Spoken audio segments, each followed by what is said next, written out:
Jika bukan karena fakta bahwa lawannya terlalu keterlaluan, Qin Yichen tidak akan terlalu malu. Bahkan ingatannya sendiri harus disimpan dalam aura.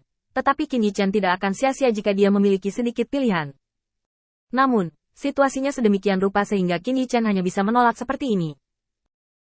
Dalam persepsi Qin Yichen, lawan kali ini sangat kuat sehingga dia dapat mengubah ingatannya secara diam-diam, sangat kuat sehingga dia dapat merusak aturan dunia yang dia kuasai sesuka hati, dan bahkan memengaruhi pemahamannya tentang aturan dunia.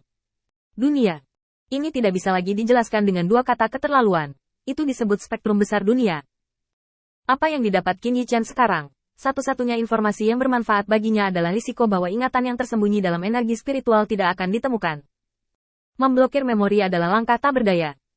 Tetapi setelah blok memori, Qin Yichen benar-benar optimis.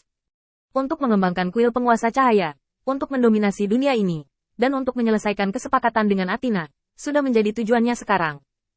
Aku lupa, Qin Yichen, yang menemukan semua ini, dalam suasana hati yang baik sepanjang jalan. Setelah diam-diam menghubungi Tuan Sai, dia datang ke halaman keluarga Emily yang terdiri dari 3 orang. Ketika Athena mengetahui tentang pengunjung tak terduga, dia tegang sejenak. Tetapi saat berikutnya, dia mengendurkan kewaspadaannya.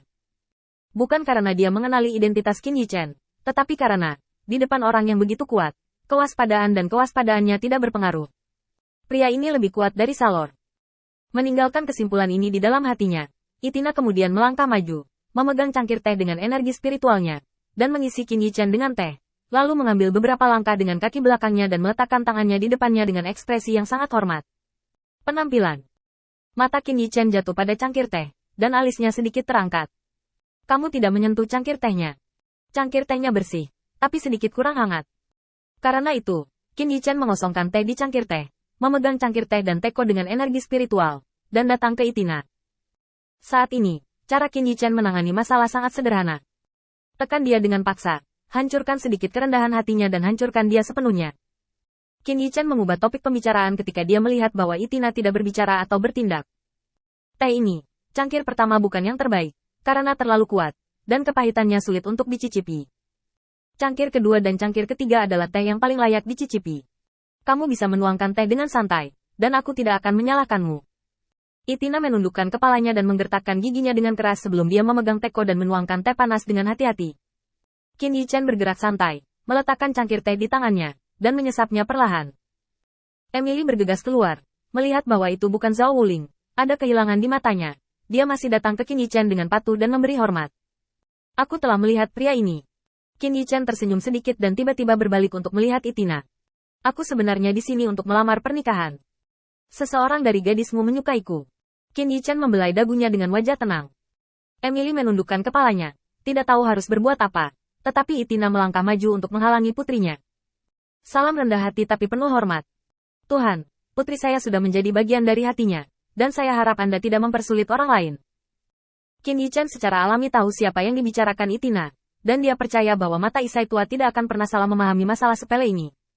Hah, ayo kita bicarakan. Athena menggertakkan giginya dan melirik Emily sebelum berbicara. Kembalilah ke tuan ini. Milly telah memberitahuku bahwa orang ini bukan Tuan Zhao Wuling dan tidak menikah. Bahkan jika kamu seorang selir, pelayan, atau budak, kamu harus menjadi pelayan Tuan Zhao Wuling. Jawaban yang begitu nyaring dan kuat membuat Qin Yichen menghela nafas lega. Tampaknya Sai Lao benar, dan prediksi Sai Lao sangat akurat. Meletakkan cangkir teh, Qin Yichen bersandar dan menatap Emily. Tidak ada seorang pun kecuali Zhao Wuling. Emily menganggukkan kepalanya dengan susah payah. Qin Yichen tersenyum ringan, memegang cangkir teh, dan tidak berbicara lagi. Yah, tunggu saja di sini. Ketika anak itu Zhao Wuling datang, saya akan berbicara dengannya secara rinci. Athena merasakan sakit yang tiba-tiba di hatinya. Tanpa diduga, di kuil penguasa cahaya, intimidasi seperti itu juga terjadi. Dia buru-buru mengirim transmisi suara kepada suaminya dan memintanya untuk segera meminta Tuan Zhao Wuling datang ke sini. Dia telah dicemarkan dan tidak bersalah, untuk melindungi putrinya dari pencemaran. Tetapi dalam situasi saat ini, bukan waktunya baginya untuk mengorbankan dirinya untuk melindungi putrinya. Hanya mengandalkan Tuan Zhao Wuling. Qin Yichen memperhatikan transmisi suara Athena, diam-diam menguping konten, dan tidak bisa menahan senyum. Di lubuk hatiku, aku dikuburkan bersama Sai Lao. Zhao Wuling, bocah busuk ini, sangat diberkati.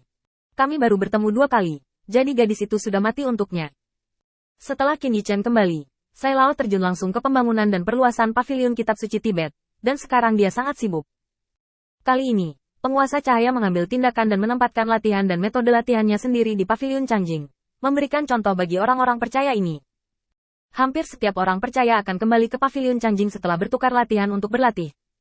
Pengalaman dan pengalaman dari latihan tetap di Paviliun Sutra Tibet.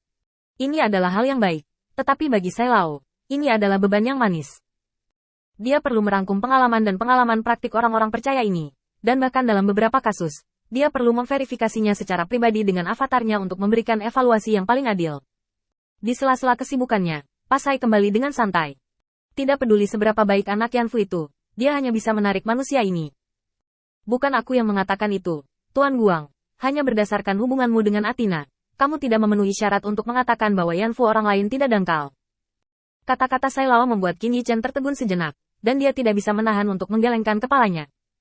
Kalau begitu para dewa, kamu tidak bisa memprovokasi mereka. Ngomong-ngomong, kemana perginya bajingan Zhao Wuling ini? Aku datang untuk melamar. Dia tidak akan lari, kan? Ketika saya menyebutkan ini, orang tua itu sakit kepala. Malam sebelum kemarin, ada saluran luar angkasa di wilayah bintang Changlan. Zhao Wuling mengajak orang untuk menjelajah. Tuhan yang tahu kapan dia akan kembali. Mulut Qin Yichen berkedut. Kalau begitu kamu cepat mengaturnya, jangan membuatku menunggu terlalu lama di sini. Sai Lao dengan santai mempercayakan masalah itu kepada Matt. Omong-omong, sikap Sai tua terhadap Matt dan Li Yun telah berubah sejak kejadian terakhir. Bukannya dia menjadi tidak percaya, tapi dia lebih percaya. Bahkan jika mereka memiliki penilaian yang salah, mereka tidak dapat menyembunyikan hati mereka untuk kuil penguasa cahaya. Mereka semua adalah orang-orang yang berpikiran sama, tetapi paling-paling mereka memiliki ide yang berbeda.